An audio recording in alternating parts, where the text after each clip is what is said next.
কি 2 ঘন্টা ইতালি মিনিস্ট্রির কাছে এই লেখাগুলো অ্যাম্বাসিডর পাঠিয়ে দিবে। সে যখন ওইখান থেকে রিপ্লাই দিবে অ্যাম্বাসিডরকে, তখন সে ওয়েবসাইটে, অ্যাম্বাসির যে ইতালিয়ান ওয়েবসাইট আছে, তখন এই পোস্টগুলো, চুক্তিপত্রগুলো আপনাদেরকে ওয়েবসাইটে দিয়ে দিবে। তার আগে আমাদেরকে একটু বলার সুযোগ দিন দয়া করে, যে আমরা কি কি সমস্যা উত্থাপন করছি, ওরা কি কি আশ্বাস আমাদেরকে দিতে, কখন আমরা আপনাদের মাঝে আসছি, এটা একটু বলার সুযোগ দেন।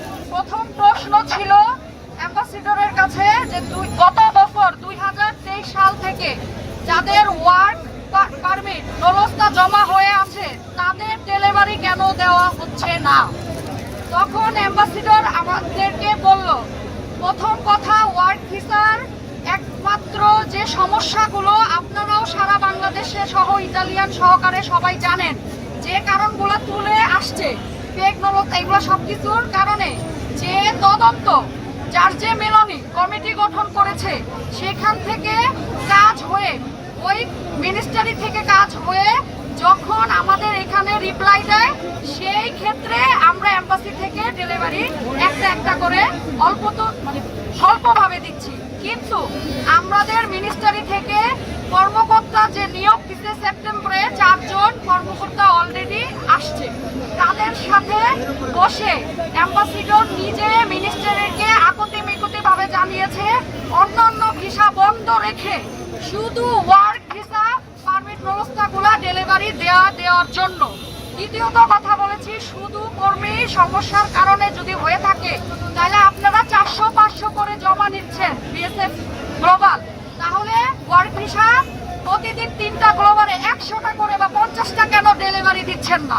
তখন অ্যাম্বাসিডর বলছে যে ইতালি মিনিস্ট্রি যতক্ষণ না পর্যন্ত ওয়ার্ক ভিসার তদন্ত করে আমাদেরকে জানাচ্ছে, যেটা বলতেছে যে ফাইলে ইতালি থেকে জানাচ্ছে যে এটা ওকে, এটা ডেলিভারি দিয়ে দাও, ততদিন পর্যন্ত আমরা দিতে পারি নাই। কিন্তু এখন শুধু 1 মাস বন্ধ ছিল, কারণ আপনাদের মিনিস্ট্রি সমস্যা ছিল, সরকার পতন আন্দোলন, ওয়েবসাইট, নেট সব বন্ধ ছিল, সেজন্য আমরা দ্রুত গতিতে কাজ করতে পারি নাই। সেজন্য আপনাদের কাছে বিনীতভাবে ক্ষমা চাচ্ছি।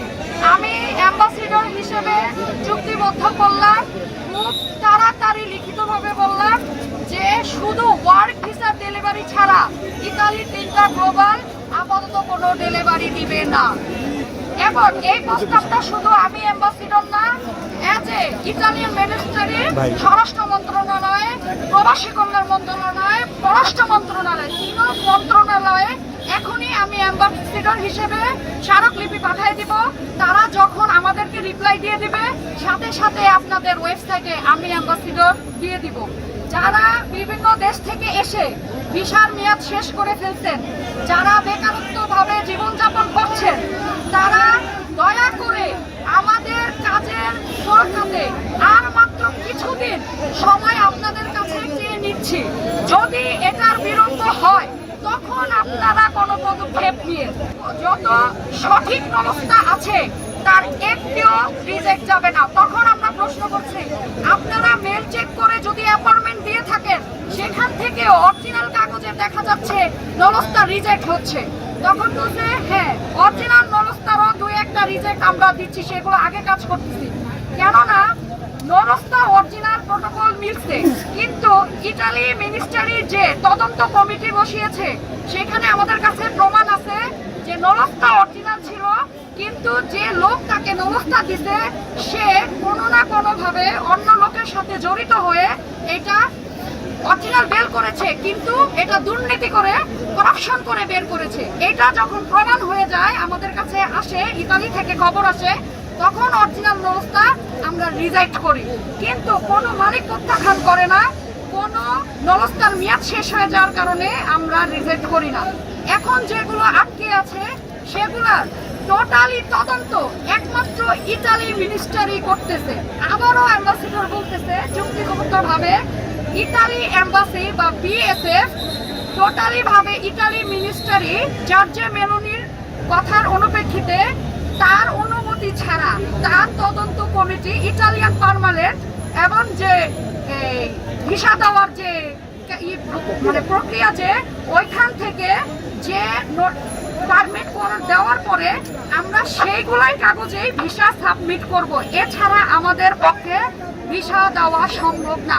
যদি আপনারা তদন্তম জার্জে মেলোনিরে সময় না দেন, তাহলে সে অতি শীঘ্রই পাসপোর্ট দিয়ে দেওয়ার জন্য, যার অনেক সমস্যা হচ্ছে এবং যারা আমাদেরকে সময় দিতে ইচ্ছুক না, তারা উইথড্র দিয়ে পাসপোর্ট নিয়ে যেতে পারেন। সেক্ষেত্রে ইতালির মিনিস্টারি আপনাদেরকে কৈফিয়ত দিতে বাধ্য নয়।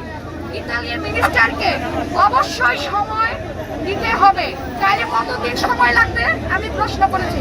আর কত, 1 বছর হয়ে গেছে, এটার নিশ্চয়তা কি? আর কতদিন কাজের জন্য অপেক্ষা করব? তখন সে লিখিত উল্লেখিত জানুয়ারি মাসের নাম বলে দিয়েছে। আমি চুক্তিবদ্ধভাবে অ্যাম্বাসিডর জানুয়ারি এন্ড ফেব্রুয়ারিও উল্লেখ করে দিলাম। এই সময়সীমার মধ্যে আপনাদের ওয়ার্ক ভিসাগুলো দিয়ে দেওয়া হবে।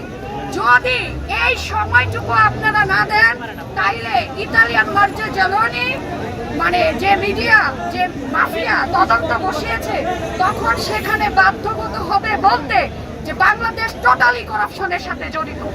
যদি আপনারা সুষ্ঠুভাবে সুষ্ঠু কাগজের ভিসা চান, তাইলে ইতালি মিনিস্টারিকে সময় দেন।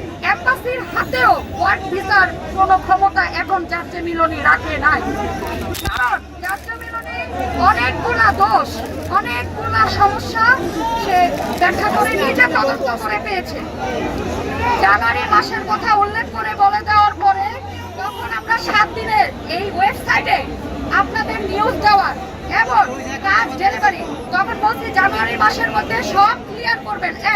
কিন্তু 7 দিনের মধ্যে 3টা গ্লোবালে অন্তত 100টা পাসপোর্ট না দিলে আপনাদের এম্বাসিতে আবার অ্যাটাক করতে আমরা বাধ্য হব। তখন তারা বলেছে 3টা গ্লোবালে আমরা আপ্রাণ এবং আমাদের বেস্ট চেষ্টা করব, কথা দিলাম। 3টা ঢাকা, চিটাগাং এন্ড সিলেট মিলে আপনাদের শুধু ওয়ার্ক ভিসা 100টা ডেলিভারি দিব। যদি এর পরেও আপনাদের ওয়ার্ক ভিসা ডেলিভারি না হয়, তখন আপনারা যে কোনো এগেন্স্ট আমাদের বিরুদ্ধে দিতে পারেন। তারপর এটা সে শুধু মুখে বলে নাই, ইতালি মিনিস্টারি ওয়েবসাইটে এবং ইতালি যে যা বড় বড় কমিউনিটি আছে ওয়ার্ক ভিসার জন্য কাজ করে, সবাইকে আকুতি মিকুতি ভাবে কেন এতভাবে রিকোয়েস্ট করবে? কারণ অ্যাম্বাসিডরকে 5টা সমস্যা, এমনকি যে ভাইরা গেছিল এবং আমি সহকারে আকুতি মিকুতি করে, কান্না করে, সহকারে ব্যাখ্যা করে, বাচ্চা বউ বাবা সবার অবস্থার পরিণতি, ওষুধ কিনতে পারে না, খাবার খেতে পারে না, কোথাও যেতে পারে না, সব লিখিত প্রকাশ করার পরে তখন অ্যাম্বাসিডর বলেছে, আপনারা যারা এত সমস্যা ভোগ করতেছেন তাদেরকে আমি অ্যাম্বাসিডর হিসেবে ফাইনালি একটা দিলাম যে জার্জে মেলোনিকে অবশ্যই মিনিস্টারি ভাবে ফোকাসটা সবচেয়ে বেশি দিবে, এটা সে আশ্বাস দিয়েছে। শুধু মুখে আশ্বাস দেয় নাই ভাই, সহকারে